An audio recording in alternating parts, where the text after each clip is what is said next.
Well, I think the ECB, my personal view is that the forward guidance that they gave on interest rates back at the summer meeting to keep rates on hold until after summer next year is a policy mistake. And I'm in the camp that the ECB needs to start setting up to raise rates before that. And so I think what the market will be looking for today is just some subtleties in the language that they use to acknowledge the strength that there is underlying the economy. It's very subtle, isn't it, when it happens, when they flag up a change? It's like one or two words. I mean, if you look at it, growth in Europe is quite strong. Inflation is at target. They've managed to get some weakness back into the euro from where we were earlier on in the year. I think there are reasons to be thinking that the ECB needs to start doing some very slight setup.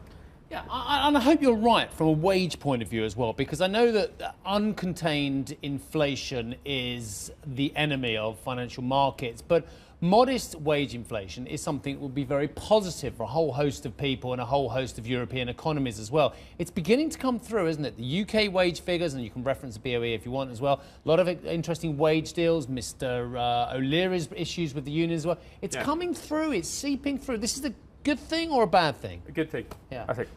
I think the goal has got to be to get some policy normalisation before we head into the next downturn. And if you look at the ECB's case, they've got quite a big hill to climb. You'd hope that European rates would be above 1% at the beginning of the next downturn. That's probably 25 basis point hikes. But they're out of time, aren't they? We keep hearing about some form of a rolling over in financial conditions, 2019, 2020.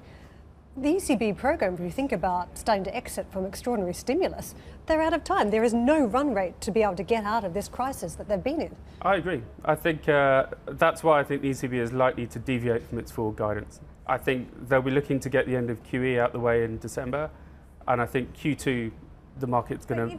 See, I don't even think that's possible, because if you deviate too far, then you set a rocket across very fragile confidence still here in Europe. How aggressively could you fundamentally hike that rate without having markets sell off aggressively? I mean, look at Italy. We're looking at the hub of where the activity has been in recent weeks. Any deviation would put, 50 basis points, 100 basis points back into that yield? Well, I mean, the benefits of the 40 basis points of cuts to a negative rate were pretty marginal and questionable anyway. So they can quite easily take back that 40 basis points, I think, without having any serious impact on the economy. What should our viewers do? There you go. Big open question.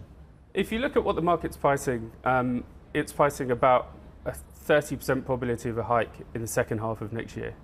I think there's a good probability that the ECB's got to do at least 25 basis points in that time. And the way to take advantage of that change in communication, if and when it happens?